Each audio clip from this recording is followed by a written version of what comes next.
नमस्कार, पेश आज का न्यूज पॉइंट में हूं अभिज्ञान प्रकाश।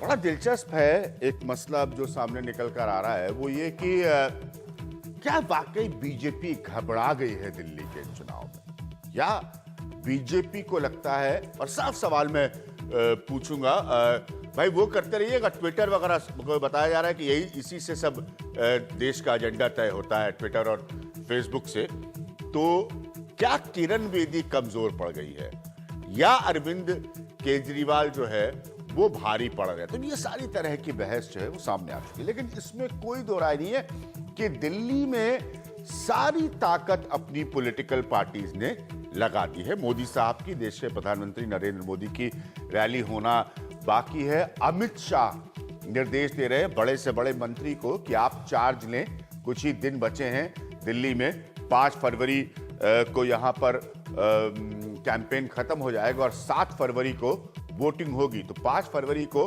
शाम 5 बजे कैंपेन खत्म हो जाएगा, इसलिए ज्यादा वक्त या ज्यादा समय नहीं है। अब मेरा पॉइंट है, क्या बीजेपी पैनिक कर रही है? क्या मनोरंजन भारती मेरे साथ मौजूद है, हमारे पॉलिटिकल एडिटर है, मेरे पुराने अजीज और मित्र। इन्होंने मनीष सिसोदिया से एक सवाल पूछा था बाबा का ढाबा में। मनीष सिसोदिया ने इनको कहा कि पिछले चुनाव में आम आदमी पार्टी को कोई 3 से 4 से ज्यादा सीटें नहीं दे रहा था, तो उन्होंने कहा, मनोरंजन ने, कि मनीष सिसोदिया ने मनोरंजन से कहा कि हमें लोग अंडर एस्टिमेट कर रहे थे। मनोरंजन ने मनीष सिसोदिया से कहा तो फिर क्या इस बार आपको ओवर एस्टिमेट कर रहे हैं? अब ये पकड़ना सबसे बड़ा काम है दिल्ली के चुनाव का। मेरे साथ मनोरंजन, जिससे मैंने आपको मिलाया, मौजूद है। रणदीप सुरजेवाला होंगे जो कि कांग्रेस के स्पोक्स पर्सन है। विजय गोयल, भारतीय जनता पार्टी को उनसे बेहतर कौन दिल्ली को जानता है। और आशीष खेतान है जो कि एक प्रिंटिंग एरर हो गया, आशीष आपको बताऊंगा नहीं क्योंकि इसमें आपके लिए लिख दिया है स्पोक्स पर्सन कांग्रेस, मजाक मैं कह रहा हूँ। आशीष आम आदमी पार्टी को रिप्रेजेंट करते हैं, ये प्रिंटर की गलती है, इसको कतई भी मेरी और आशीष की गलती नहीं माने। सवाल अब ये है कि इतने दिग्गज क्यों उतर रहे हैं? मनोरंजन, पहली बात मैं आपसे इसलिए पूछना चाहूंगा कि दिल्ली में सब रहते हैं, आप और हम 20 साल से इस बात को जानते हैं। एक लॉजिकल पॉइंट देखें तो उतरना बड़ा आसान और स्वाभाविक है, लेकिन एक पॉलिटिकल पॉइंट देखें तो उतरने की जरूरत क्यों? ये तो केजरीवाल वर्सेस किरण बेदी का चुनाव है, बाकी बीच में क्यों कूद रहे हैं या उनको कुदवाया जा रहा है?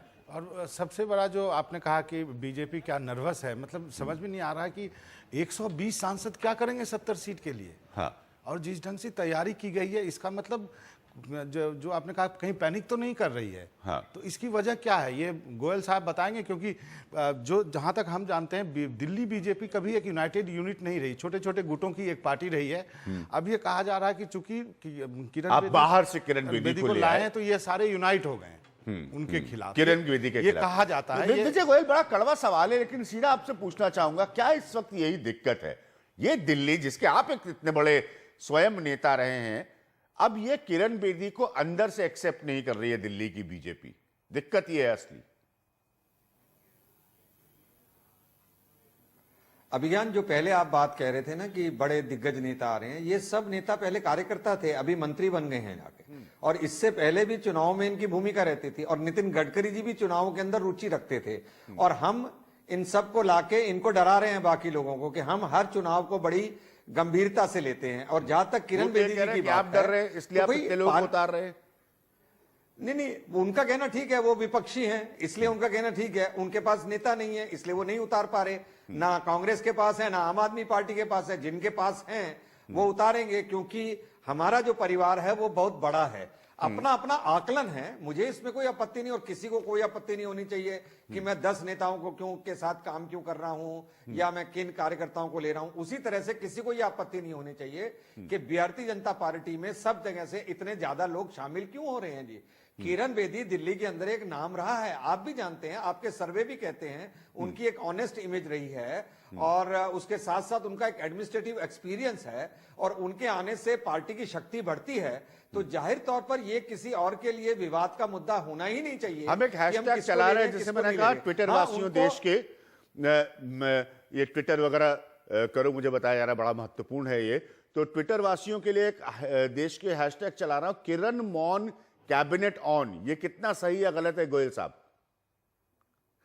नहीं, मुझे नहीं पता इसका क्या मतलब आप निकाल रहे हैं। किरण मोहन और कैबिनेट ऑन का क्या मतलब किरण निकाल बेदी, रहे हैं? हाँ मनोरंजन, क्योंकि जी, किरण बेदी उनका गला खराब है, उनका गला खराब है, वो भाषण नहीं दे पा रही हैं, लेकिन बाकी कैबिनेट जो है, बाकी कैबिनेट, सेंट्रल इसका कैबिनेट, मतलब जैसे मनोरंजन ने सरल शब्दों में आपको समझाया कि बाकी कैबिनेट गला फाड़ कर बोल रही है भारतीय जनता पार्टी के लिए, और किरण बेदी मौन है, गला खराब है उनका। तो हम यही चला रहे हैं, किरण मौन, कैबिनेट ऑन।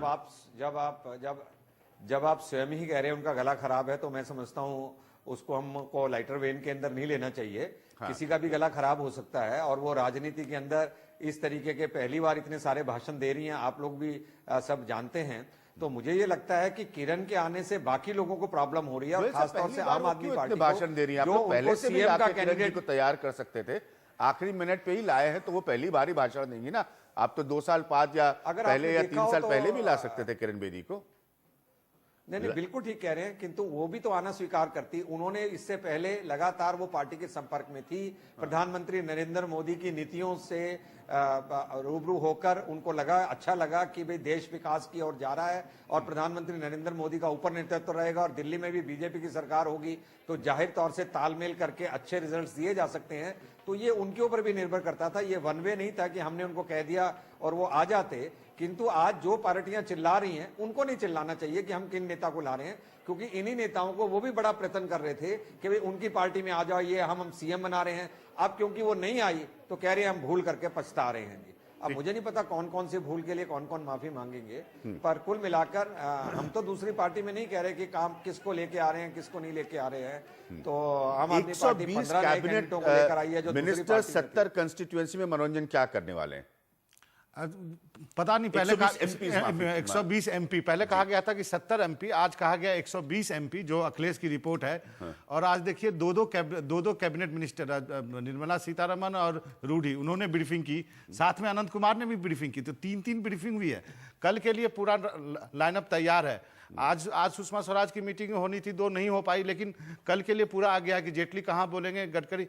तो दिल्ली का चुनाव है, 70 विधानसभा सीट है, और इतना बड़ा देखा नहीं कि मतलब अच्छी बात है, तैयारी के साथ आए हैं। हाँ, लेकिन एक ये कांग्रेस से एक सवाल, हाँ मनोरंजन जी, आप आगे रणदीप सुरजेवाला साहब, राहुल गांधी भी चुनाव प्रचार में है।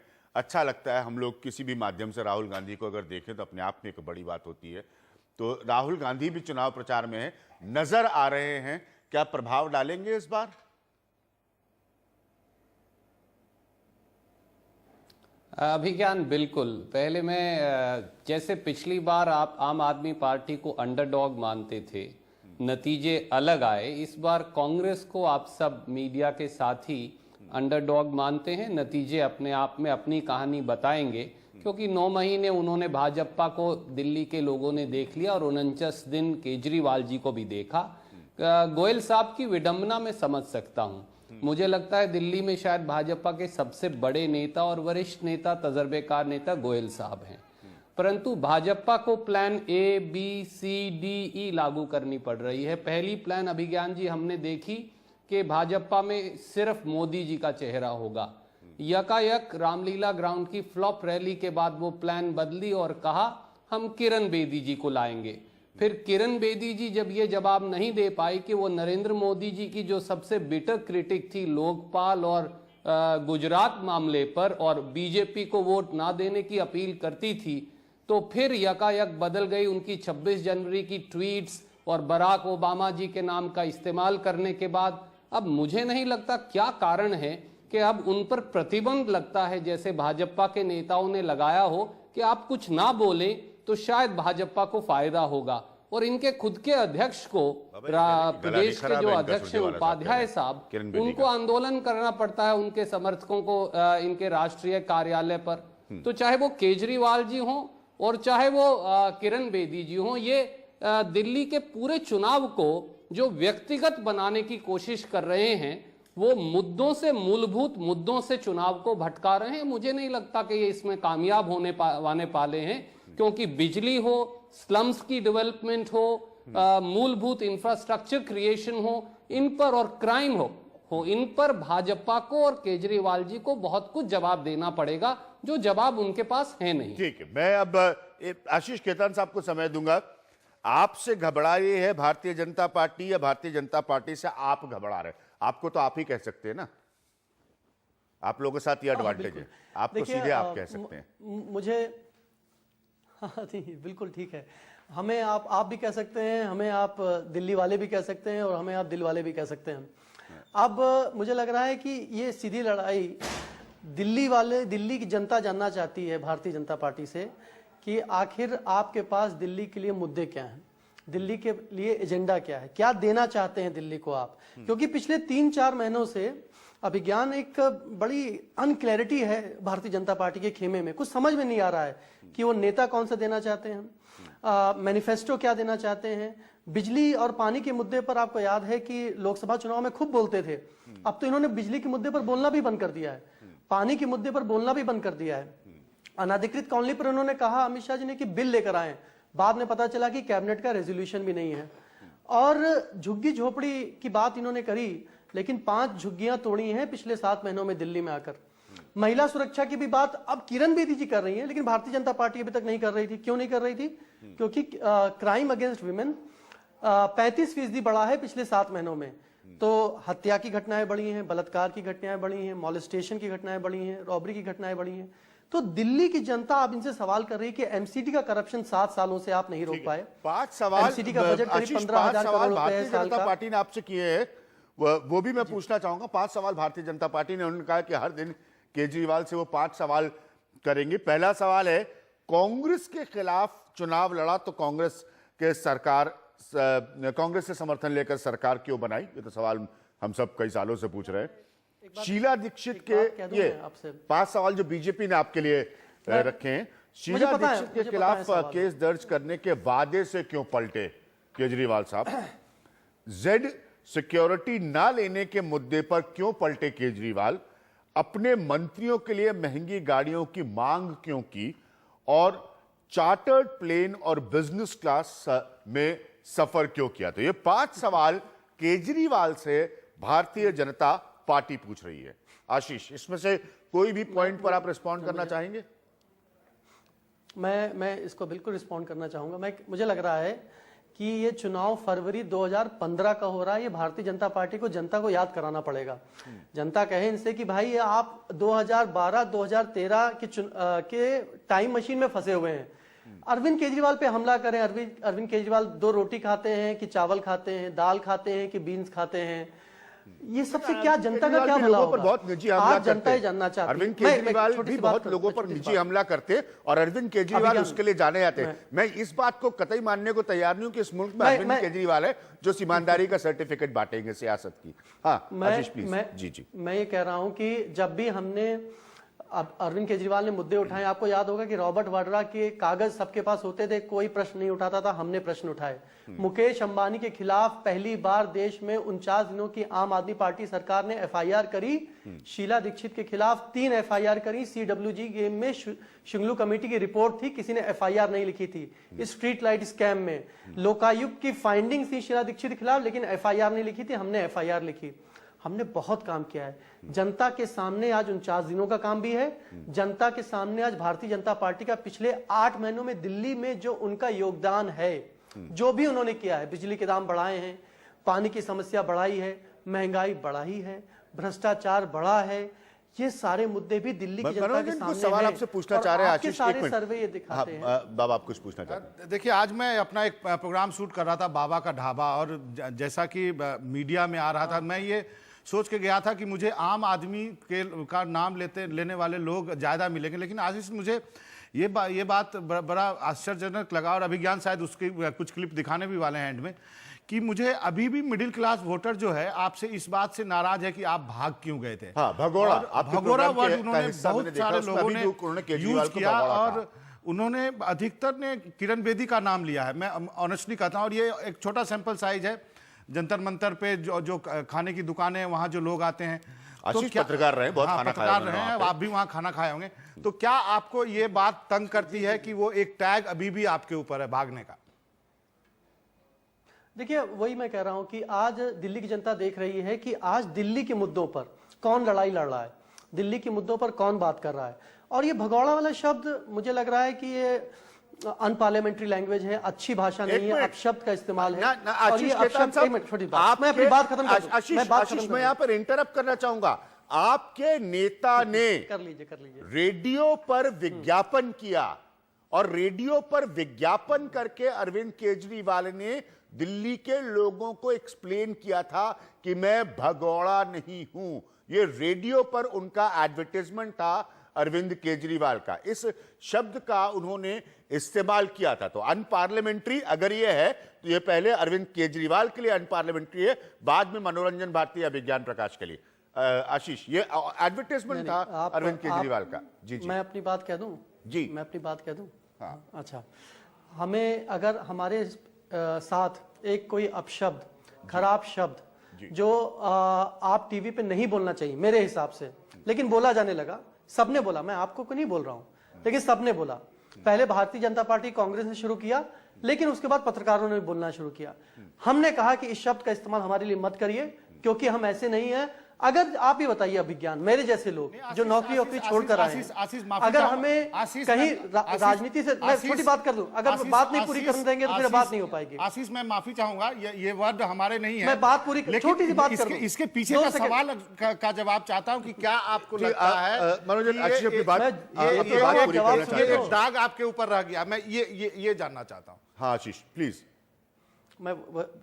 अच्छा, तो मैं यही कह रहा हूं कि आज दिल्ली की जनता देख रही है कि इनको कोई सत्ता की लालच में नहीं आए थे। सत्ता की लालच में होते तो सरकारें बनी रहती हैं। यहां तो सब कुछ जोड़ तोड़ के, खरीद फरोख्त करके कोई सरकार में आता है और सरकार छोड़ता नहीं है। हमने तो सरकार छोड़ दी क्योंकि हमें लगा कि हमें और बाकी पार्टी में फर्क होना चाहिए। लोकपाल बहुत बड़ा मुद्दा था। हम लोकपाल इसलिए चाहते थे कि कल आम आदमी पार्टी रहे ना रहे इसका कोई मतलब नहीं है, लेकिन ऐसी व्यवस्था बन जाए, ऐसी एजेंसी बन जाए, ऐसा ऑम्बड्समैन आ जाए कि चाहे मुख्यमंत्री घूसखोरी करे या कोई छोटा सा क्लर्क घूसखोरी करे, अगर चोरी करे तो जेल जाना पड़े। क्योंकि ये डर, कानून का डर हमारे देश में नहीं है। इसी वजह से भ्रष्टाचार खत्म नहीं हो पाता है। इस मुद्दे पर हमने सरकार छोड़ी थी। हमने जनता के मुद्दे से हम कभी पीछे नहीं हटे। हमने अपने सिद्धांत नहीं बदले, हमने अपने मूल्य नहीं बदले, हमने अपना लक्ष्य नहीं बदला। आज भी हमारा लक्ष्य वही है कि भ्रष्टाचार मुक्त दिल्ली को बनाना है और इतना बेहतर शासन हमें दिल्ली को देना है। दिल्ली को पहला भारत का भ्रष्टाचार मुक्त राज्य बनाना है। आशीष, आपने अपनी बात रखी। मैं हमेशा कहता हूं, मैं हमेशा अपने मेहमानों से कहता हूं, चुनाव के वक्त में ये कार्यक्रम कैंपेन टाइम नहीं है। सुरजेवाला आपको रिस्पॉन्ड करना चाह रहे हैं। हाँ रणदीप, आप कुछ कहना चाह रहे हैं? अभिज्ञान, बड़ी बड़ी बातें बड़ी खूबसूरत लगती हैं जो मेरे मित्र कह रहे हैं, पर तीन चार मूलभूत बातें हैं। पहली, क्या ये सच नहीं कि इंडिया अगेंस्ट करप्शन में, और अब शांति भूषण जी ने कहा है कि केजरीवाल जी की लीनिंग्स जो हैं उनका झुकाव भारतीय जनता पार्टी के साथ था, और उन्होंने खुद ये माना है कि वो ये जानते थे कि किरण बेदी जी भाजपा की वकालत कर रही हैं, पर वो 2 साल तक इस बारे में चुप क्यों रहे? दिल्ली के लोगों को ये तो बताएं।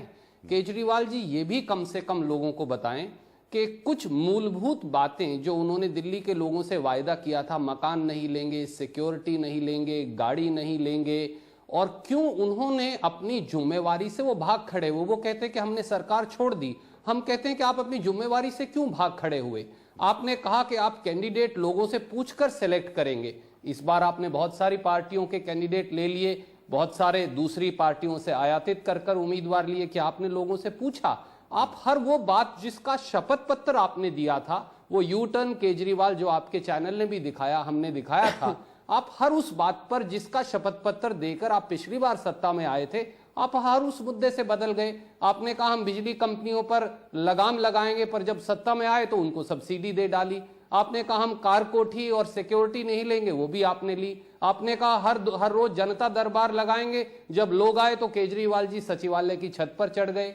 आपने एक साल में लोकपाल के मुद्दे पर एजिटेशन क्यों नहीं किया? 9 महीने से मोदी जी ने लोकपाल का बिल लागू नहीं किया, क्यों आपने एजिटेशन नहीं किया? जी जी ठीक है, हम ले रहे हैं यहाँ पर एक छोटा सा ब्रेक। मनोरंजन जो है वो बहुत तेजी से भागने के जुगाड़ में है, लेकिन मैं मजाक में आशीष मैं समझ दूंगा आपको रिस्पॉन्ड करने के लिए। आप रिस्पॉन्ड करिए कांग्रेस क्योंकि देखिए बड़ा ये महत्वपूर्ण है। अब आप लोगों को वो बातें मैं याद दिला रहा हूँ। बीजेपी लगी हुई है, अपने सारे नेताओं को उसने क्षेत्र में उतार दिया है कि भाई कहीं गड़बड़ ना हो जाए दिल्ली का चुनाव। आम आदमी पार्टी अपने एजेंडे पर लगी है बीजेपी ने क्या क्या कहा था ये भी याद दिलाना जरूरी है, और केजरीवाल साहब ने क्या क्या किया था। याद है, दो बातें आप लोगों ने बड़ा उस वक्त आलोचना की थी केजरीवाल साहब की। एक के मुख्यमंत्री होते वो धरने पे बैठ गए, तो अभी भूलिए मत, अब आप जा रहे हैं देश में दिल्ली की जनता के सामने वोट देने के लिए, सबसे बड़ी ताकत आप है। तो किरण बेदी क्या कह रही थी उसको भी याद करिए, और केजरीवाल ने क्या किया उस पीरियड में